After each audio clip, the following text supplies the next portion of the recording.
Listen, if a bitch pussy don't sound like you stirring macaroni while you hitting it, then you ain't hitting it right. But look, welcome to my world, beach ass nigga. Welcome back to the channel, man. We haven't done a Mrballen reaction in a long ass time. It's been months, but I ain't gonna talk y'all motherfucking ears off. We got his ridiculous plan backfired with fatal consequences. Like, comment, and subscribe. Y'all niggas know what to do. Let's jump right into it. Gang, gang.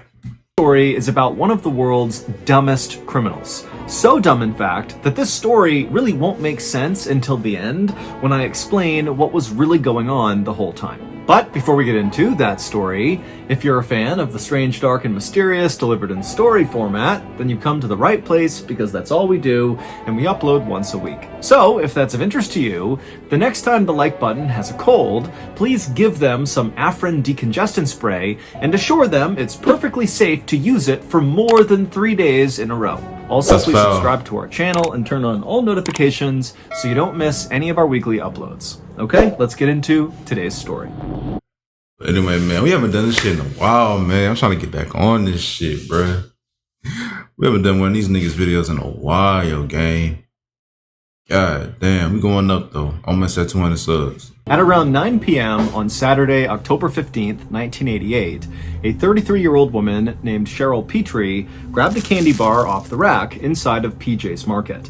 PJ's Market was a little convenience store in the city of Port Orchard, Washington, and it was where Cheryl worked. She was the cashier. And without ringing this candy bar up, Cheryl simply handed it across the counter to a female college student who had just come into the store to talk to Cheryl. This student had temporarily moved right next door to PJ's Market, and the student, after coming into the market and meeting Cheryl, they had immediately taken a liking to her, and so it became kind of like her routine to come into the market basically every night and just sit down and chat with Cheryl, sometimes for hours. The student would talk about their day at school, they'd talk about their personal life, they'd tell Cheryl all of their problems and secrets. I mean, Cheryl really became this student's confidant. And believe it or not, this was an effect that Cheryl had on lots of people. Cheryl was a good friend to have. Kind, she was empathetic, she was a great listener, she never acted like she was judging you, and she never gossiped about people. And hey, bro, see, look, hey, that's a real ass friend, though.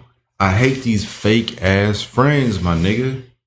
They be going around telling your business, gossiping about other people that I don't give a fuck about, bro. Why can't you just be a real ass friend, my nigga? Like, bruh, in 2023, we lacking some real friends. Oh God, bro. You can't find too many real niggas no more in 2023. Them motherfuckers damn near stink, my nigga. Finding a real friend, a real girl, bruh. Even that shit's hard. But bruh, that's a real ass friend right there. That's some real friend qualities, my nigga. Not gossiping. Not on that bullshit. Hey, look. That shit OG. That shit really OG. So Cheryl had a very disarming sense of humor. It was very goofy. She was always cracking up at jokes that she had made. And so people just felt at ease around Cheryl. And they typically left interactions with her in a good mood. And on this night, when the student had come into the market, they had told Cheryl that they actually had found an apartment in Port Orchard that they were going to be moving to. So they were going to be leaving PJ's where they were now. But the student had said that they really had no money, and so it was going to be a challenge to furnish this apartment. Heck, it was going to be a challenge just to buy groceries for this apartment. And when Cheryl heard this, she first congratulated the student, but then also said, well, hey, I'll give you some of my own furniture because I don't need it all. And that's a real friend, man. And then also Cheryl had grabbed a chocolate bar off the rack and given it to the student for free as a sort of like, you know, here's your first grocery as well. The student was totally floored by Cheryl's generosity and tried to tell her, you know, keep your furniture and you can keep this chocolate or I'll pay for it. But Cheryl insisted. She was like, nope, tomorrow I will bring you furniture and please take this candy bar. And so the student finally relented and thanked Cheryl profusely. And really, this behavior was so typical of Cheryl. She was a single mom raising a 9-year-old girl and a baby boy, and so she worked 2 jobs to make ends meet. On the weekends, she worked at PJ's Market, and then during the week, she worked at a Ford car dealership. But despite being totally swamped basically all the time providing for her family, any spare time Cheryl had, she tried to give it to other people, whether that was helping a coworker with their resume or baking some goodies for a sick friend at church. See, man, that's always good to do, bro, but when you too nice, people take advantage of you. Like, when you too nice, people will see an advantage or an opportunity to, you know, fucking take advantage of you. You do unnecessary shit. Like, bro, it's just, there's only so much you can do for people, so much kind things you can do to people, for people, when that shit just becomes old and just like, they just use you for shit. But I mean, it's always good to be like that, but know who to do it for. Don't just do it for everybody. Know who to do it for.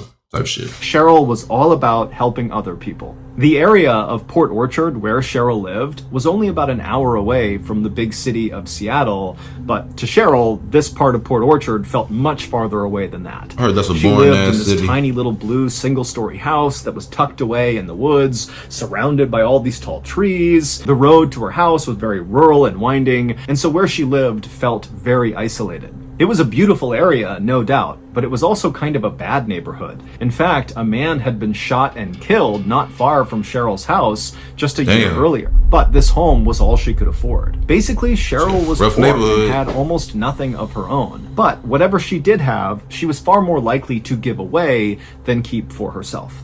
Eventually, Cheryl would tell the college student that she really needed to get back to the other customers and kind of do her job and not just sit here and chat this whole time. And so the student said, you know, thank you again for the candy and for the offer of the free furniture.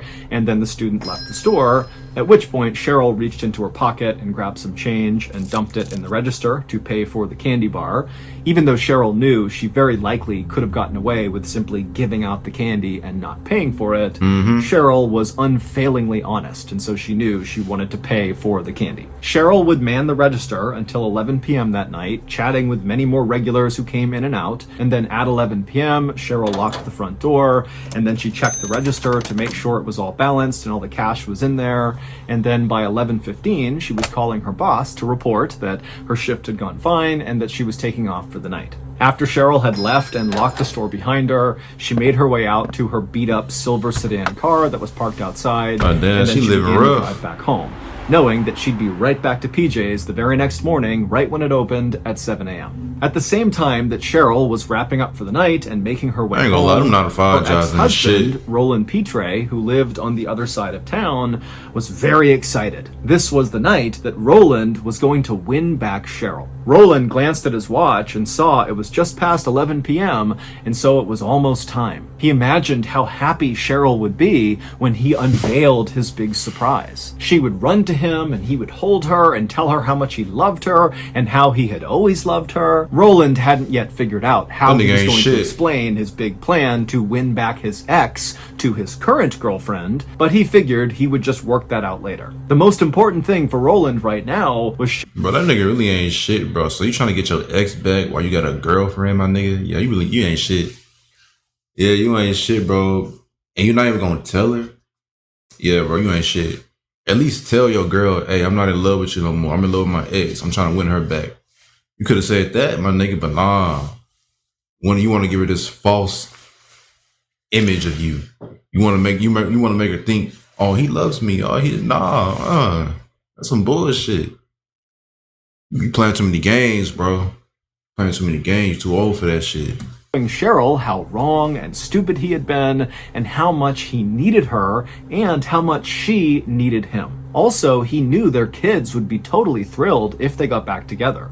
Roland was looking after their son and daughter that weekend, and he had seen firsthand that his daughter was clearly very upset about the fact that her parents were split up. Roland and Cheryl had a very complicated history, but Roland knew, really, their breakup was his fault. They had met about 12 years earlier when Roland had been on leave from the military. At the time, Roland was a Marine sergeant, and he was also a very accomplished judo instructor. He was handsome and charismatic, and he had a charming Creole accent because he had grown up in a Cajun French family near New Orleans. But despite how appealing Roland looked, he actually was kind of a terrible romantic partner. Every woman he had ever been with, he had cheated on and then made up elaborate lies to cover it up. But regardless, Cheryl had fallen head over heels in love with Roland. And part of the reason that happened was because Cheryl was actually pretty insecure. She had long auburn hair and beautiful blue eyes and this amazing personality. But to Cheryl, she felt like she was kind of plain looking, and she also felt like she was kind of chubby, and she got the sense that men kind of did not find her all that attractive. And when— Why is she doing it like that, bro? She says she chubby, she Bruh, hey, look, sometimes it's good to be honest, though. But damn, you ain't gotta hurt her feelings like that. God damn, bruh. You ain't do it like that, gang. You ain't do it like that, bruh. With Roland, she saw right away that the other women he had been with were these overtly glamorous and beautiful women. And so when she noticed Roland taking an interest in her, I mean, it was incredible. She felt so lucky. And so Roland and Cheryl had gotten married, they'd had their daughter together, and then basically right away, Roland had begun cheating on Cheryl. They ended up getting divorced 8 years earlier in 1980, and it was right around this point that Roland really— Bro, you might as well just like go from girl to girl, bro, and just live that type of lifestyle. Why are you settling down with one female and then you fucking another female and like, and then you do that every single time? Like, nigga, just run through them hoes, shit. Why are you fucking just, oh, I'm gonna give it her and have a relationship with her, but I'm gonna have a whole nother relationship with somebody? Like, bruh, like, you don't know what the fuck you wanna do, my nigga? That shit crazy, bro. See, look, y'all can't be out here doing that, bro. Like, you playing too many games. It's how you want to commit a relationship or you just want to fuck around with these bitches, bro. Like, can't do both, my nigga. Can't do both, because it's gonna be stressful. It's gonna be stressful.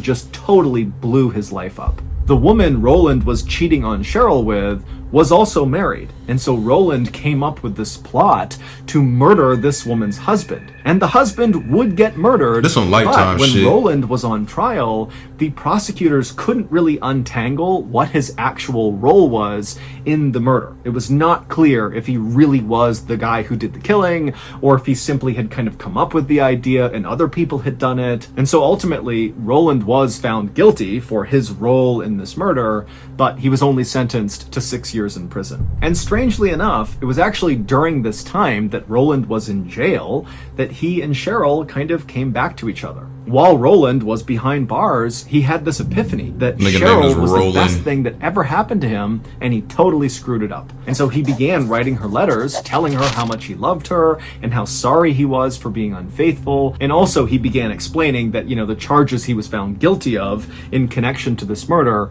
were totally not true, that he had been screwed. And Cheryl had eventually begun writing back to Roland, telling him that she still loved him too. And they actually would get remarried while Roland was in prison. That nigga's gonna break your heart again. Out of prison, he moved in with Cheryl and their daughter in Port Orchard, and they would have another baby together, their son, and then also Roland enrolled in nursing school. And so for a time, this family was back together and everything was great. But eventually, Roland went back to his old ways and began cheating on Cheryl. See, this is why, if you're in a relationship and your man or your girl is cheating on you, and then you all heartbroken and shit, and then a couple months later they want to get back with you, and you accept that shit.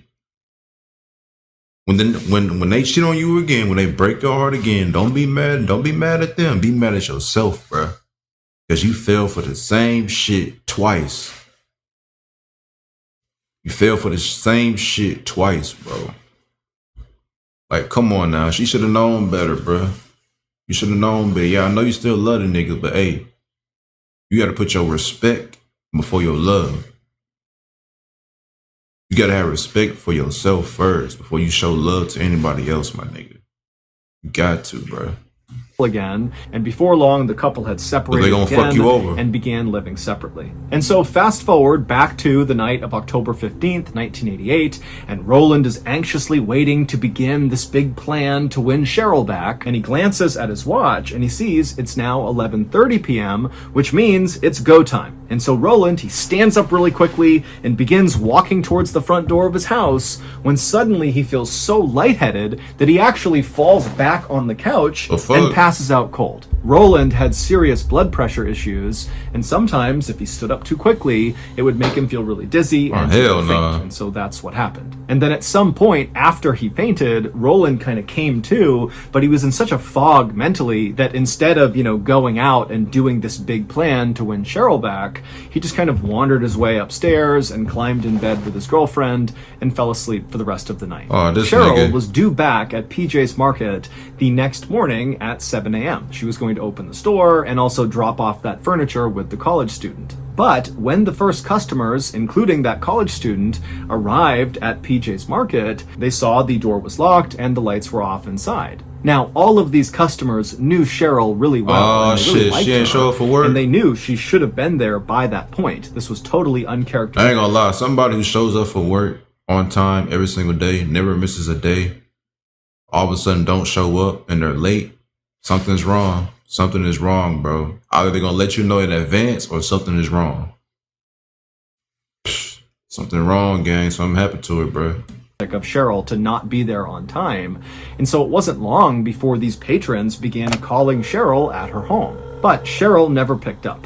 However, remember, this is 1988, so people didn't have cell phones, They used landlines, and so it was totally normal to periodically call someone and not have them pick up. It just meant they weren't home. Now, at first, people in Port Orchard just kind of assumed that, there must be a rational explanation for why Cheryl is not at work. Maybe there was a family emergency, maybe her car didn't start, but there had to be some sort of reasonable reason for her absence. She would have told somebody. That night, Cheryl didn't show up at Roland and his girlfriend's house to collect her daughter and son. Now, Roland didn't know that Cheryl had missed work all day that day, and so he assumed Cheryl must just be running late. But by 6:30 p.m. that night, when still Cheryl had not arrived and she hadn't called, Roland finally called Cheryl, but she didn't answer, and so Roland just left Cheryl this very upbeat message on her answering machine and then waited for her to call back. What the fuck happened to her? Despite how cheerful this message was that Roland left, it kind of betrayed the way he actually felt. Roland was not happy. That morning, when he had woken up and realized he had slept through the night and not done the big plan to win Cheryl back, he felt so stupid. Yeah, he had this chance to win her back, and he blew it. But over the next couple of hours, when Cheryl did not return Roland's call, he went from being solely worried about, how he blew this opportunity to win his ex-wife back, to now just being concerned about his ex-wife. Where is she? What's going on? And so this nigga life is all fucked up, bro. You've been cheating from woman to woman. Your relationship is fucked up. Your body is fucked up. Your mind is fucked up. Like, nigga, get some help, bro. Like, for real, get some motherfucking help. Everything about you is just fucked up right now. Like, bruh, you need to reevaluate what you're doing with your life. Like, for real. Late that night, Roland would actually call the police and report Cheryl missing. A deputy came out to Roland's house to take down this report, and then Roland actually gave the deputy a spare key to Cheryl's place, and then this deputy went to Cheryl's house. It was totally quiet. He knocked. There was no answer. He let himself inside using this spare key, and he found the home was totally in order. There was no sign of any disturbance whatsoever. The deputy eventually walked over to Cheryl's answering machine, and he saw there was a blinking light, which meant there were messages that had not been played yet. And so he hit play, and the first message was from Cheryl's daughter, who was calling to say goodnight and I love you. And then there were several messages from customers from PJ's Market that were calling to ask, why Cheryl was not at work and was she okay. There was a message from Cheryl's boss also asking, what's going on? Why aren't you at work? And then there was that message from Roland, who had called when she had not come to pick up the kids. And then the last message on the machine played, and when the deputy heard it, he knew something was terribly wrong. The last message was from a stranger who was calling Cheryl to be like, hey, I found your purse floating in Lake Union, which is near Seattle. And the stranger was like, I don't know if your purse was stolen and dumped here, or if you were here and you left it in the... Something is wrong. Something happened to her, bro. She's not gonna leave her purse like that in a fucking river, bro. No, something is wrong. Because I'm pretty sure she would not go anywhere or leave anywhere without a purse, dog. Nah, something is wrong, gang. What the fuck happened, bruh? The fuck happened? Nah, gang. Nah. This shit just took a turn, bruh. water or something, but fuck? I'd love to give the purse back to you. And the stranger left a phone number for Cheryl to call so she could come and pick up her purse. Lake Union was only about an hour away from Port Orchard, where Cheryl lived, but there was just no real reason she would ever be around Lake Union. She never went on trips. She didn't have the time or money to, even for short ones, like going to Lake Union an hour away. And then also, I mean, Cheryl's entire life was in Port Orchard, and her life was her kids, her jobs, and the church. And so there was just no logical explanation for why Cheryl's purse would be in Lake Union. But regardless, detectives from Port Orchard, along with police from Seattle, linked up and went out to Lake Union and began looking for Cheryl's car, because maybe she did go out here, maybe she did lose her purse in the water, and maybe she's still here. But Lake Union is a very busy place with lots of people and businesses living right along the water's edge, and even more people living right on the water in houseboats. And so there were literally thousands and thousands of cars all over Lake Union. So trying to find Cheryl's nondescript silver sedan took some time. But on the night of October 19th, so 3 days after Cheryl had failed to show up at PJ's Market for that 7 a.m. opening, police would find her car near Lake Union. And at first, it seemed like, Cheryl must have just driven here and abandoned the car for some reason, because there was no sign of a struggle inside or outside of the car. There was nothing strange about this car. It was just parked in a lot. But when authorities went around to the back of the car and used a screwdriver to pop open the trunk, they realized right away that that could not have been what happened, because Cheryl was in the trunk, and she was deceased and very clearly had been beaten to death. See, bro, this how I be talking. Like, I don't know it's 88, but niggas need guns, bro, weapons, especially women. Like, bro, y'all need that shit for real. Y'all need motherfucking guns, man. Like, for real. Like, this shit is crazy. Because you never know what the fuck could be chasing you, who be chasing you, who looking at you and shit, what intentions people got. That's why y'all need motherfucking weapons, man. Fuck this shit, bro. Rest in peace to that girl, though, man. Like, this shit, bro. Investigation into Cheryl's murder would take more than a decade. The police started with Roland, a decade? Because one, he was Cheryl's ex-husband, and two, because Roland had previously been convicted for his role in a murder, even though the details of exactly what he did were never really clear. But Roland had an alibi that was airtight. He had witnesses that could confirm he was nowhere near Lake Union or Cheryl on the night that she was killed. And Roland was very cooperative with police after finding out what happened to his ex-wife. I mean, he was really bent out of shape. And so Roland very quickly signed paperwork to allow detectives to come into his home and search it and search all of his things. That's some bullshit. And he also began regularly contacting the police to offer up any information he could think of that could be useful, including an odd story he told about this young man that was following Cheryl around in the few days before she died. He didn't know much about it, but he knew there was something odd happening with this young man. Now, Roland didn't really have much more information than this suggestion that somebody was following her around, and so police were never really able to fully follow up on that lead. But police did interview virtually everybody in Cheryl's life, from her friends to her family to her co-workers at the Ford dealership and PJ's Market. They talked to people at church who knew her, and nobody really popped up. And it's 88, bro. Ain't too much evidence you can find. Everyone said, look, Cheryl was this incredible person who technology seemed to is love. at all time It makes low. no sense that somebody would want to harm her. In 88. But a year after Cheryl's death, the police would get their first big break in this case. A newspaper journalist contacted the police to let them know that this random young man had contacted him and confessed to killing Cheryl and then hung up without giving his name or his location or how to get in touch with him again. It was almost like this person had called just to get this huge secret off their chest, somewhat anonymously. They gotta find that nigga. The police convinced the journalist to actually write a story about this strange call he got to see if maybe they could flush out this young man who had just confessed. And when this article ran in the newspaper, one of Cheryl's old co-workers from the car dealership called the police to be like, hey, there was this young man who worked at this dealership with us and with Cheryl who was totally creepy and definitely had a thing for Cheryl.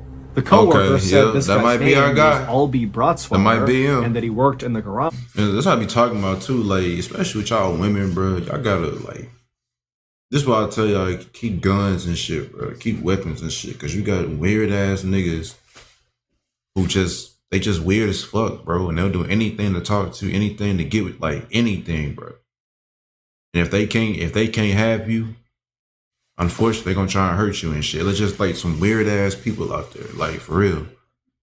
And he was known as a kind of odd guy with a short temper who totally creeped out all the women who worked at the dealership. And bet his he coworker did. would tell police that before Cheryl Weird died, ass. she had been working with Albie on his resume. And while they had been working together, Albie had developed this weird fixation on Cheryl. And when police began looking into Albie, they discovered he had quit his job at the dealership a day before Cheryl went missing, Oh and then my a couple of God. days after he had quit. So by this point, Cheryl has been found murdered. One of Cheryl's colleagues said they saw Albie, and he had this really deep cut on his hand that he kept wrapped in a big bandage. Detectives would also discover that Albie's father lived right near PJ's Market, and Albie's mother lived right near the area where Cheryl's car had been found, out near Lake Union. Yeah, and that so nigga suddenly, Roland's previously It's looking like he did odd-seeming it. story about some random young man following Cheryl around before she was murdered made a lot of sense. It seemed like Albie was this strange young man Roland was talking about. When detectives tracked Albie down, he was sullen and totally uncooperative. But eventually, the police got him to talk, and he would tell them that he had cut his hand fishing. And so police rounded up all these you people cut your hand Albie fishing? said he had been fishing with when he cut his hand, and in separate interviews, all of those people confirmed that Albie was telling the truth. Man. And also police knew that even though circumstantially Albie looked really suspicious, there was not a single shred of actual evidence that tied him to Cheryl's death. And so pretty quickly, Albie was let go, and the police at that point kind of hit a dead end in this case. And in fact, the case went totally cold at this point. And then, one day in 2002, so 14 years God after damn. Cheryl was murdered, a man in prison got word out to police that he actually knew exactly who killed Cheryl. He said the murderer's name was Frederick J. McKee, and that he was currently incarcerated for cooking meth. Now, we don't know exactly how this inmate knew Frederick was the killer, but this inmate who called police was cellmates with Frederick McKee, and so very likely he overheard Frederick say something incriminating, and so this inmate called the police. Yeah, that's and how it happened police too. got a DNA sample from McKee, and they compared his sample to the skin cells that were found on the duct tape that had been used to bind Cheryl's hands when she was killed, and unbelievably, it was a match. Frederick was the killer. But as police dug deeper, they quickly realized Weird-ass that, nigga. Frederick's heinous actions of actually killing Cheryl was not the worst part of the story. The story of what really happened to Cheryl Pitre was so insanely nonsensical that right away newspapers all over the country began to cover it. It was converted into a true crime documentary, and even a famous author wrote a book about it. I mean, this story I think really I heard is about just this story, though. totally I ain't gonna lie. sensational. First, I'm going to give you the facts of what happened to Cheryl. And then I'm going to give you the absurd and tragic explanation for why these things happened to Cheryl. Late on the night of October 15th, 1988, so the night that Cheryl disappeared, the meth cook, Frederick J. McKee, ambushed Cheryl as she came home from PJ's Market. We don't know exactly This is where why I the say ambush keep a happened, motherfucking but we think gun, it happened man. right outside of Cheryl's home. And after he ambushed her, he forced her into her own trunk, he bound her hands, and then began savagely beating her. Now, based on her injuries, Cheryl obviously put up a big fight, kicking and punching and trying her best to get out of the trunk, but Shit, eventually there you go. Frederick had taken the actual metal of the trunk and began slamming it down damn. on Cheryl's face, and that allowed him to overpower her and eventually beat her to death. And then after she was dead, he shut the trunk with Cheryl inside of her car, and then he Man, this some sad shit, bro. I think I actually read up on this documentary, but I don't know. I think I read about this, but bro, I didn't really like. It was so long ago and shit. It just all the information just cleared out my motherfucking head. But bro, this why y'all gotta keep them, bro. Y'all gotta keep something on y'all, dog. Like for real, cause niggas like that, especially with women, Ain't no telling what the fuck they gonna do. I mean, he came up behind her, bro, and shoved her in the fucking trunk and then beat her to death. My thing ain't nobody else was around to see that shit. I'm like, damn, bro, like the worst shit happens at the worst fucking times and nobody sees it. Like at all. Drove her car all the way out to Lake Union, and then he abandoned the car with Cheryl still inside of it and chucked her purse into the water. But this terrible night was not supposed to go this way. Here's what was going on in the background. At the same time that Cheryl was closing up shop at PJ's Market and beginning her trip back home, her ex-husband, Roland, on the other side of town, was sitting in his house anxiously checking his watch, waiting for the right time to launch this big plan that was going to win Cheryl back. And then the Roland's nigga big passed out. plan was that he was going to save Cheryl's life. He had hired his buddy, Frederick J. McKee, the meth cook, who he had met in prison, and he had given Frederick a spare key to Cheryl's house. McKee was instructed by Roland to sneak into Cheryl's place before 11 p.m., so before she came home from work. This And then motherfucker. when she got home, McKee was supposed to jump out and ambush her and tie her up and abduct her. Roland had actually gone with McKee to a hardware store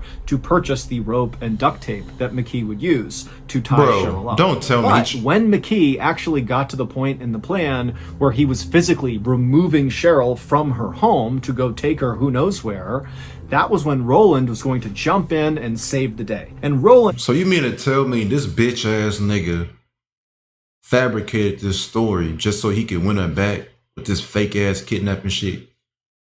Oh my God, bro. This nigga is really retarded. So you mean to tell me you hired somebody to put her life in danger so you can make her look like you was the hero and save her life and possibly win her back? That was your plan? Really? Really? You stupid motherfucker. This nigga, that nigga need to be locked up too. He needs to be locked up too, bro. That's some bullshit. For real. And then you try to, man, fuck this shit, bro. This shit whack. had really thought about how this moment was going to go. Like, what He type was of gonna plan kick the is front that? door in and jump inside and scream at McKee, "You can't do this!" and then attack him with his judo skills until McKee ran off scared, at which point Roland would cut Cheryl free and But she would obviously, grab onto that him didn't and say, happen. "Oh my goodness, you saved me, I love you, I need you." And then after this, Roland believed they would get back together and they would live happily ever after. However, on the night of October 15th at 11:30, when Roland looked at his watch and saw it was time to go save his ex-wife, he stood up so quickly from the couch because he was so excited to go do this thing that he Bro, had what are one the of his odds, low blood bro? pressure episodes and he fainted. And then when he came to a little while later, instead of going out the door to really at this point stopping this abduction from happening, Roland just kind of trudged upstairs and went to sleep.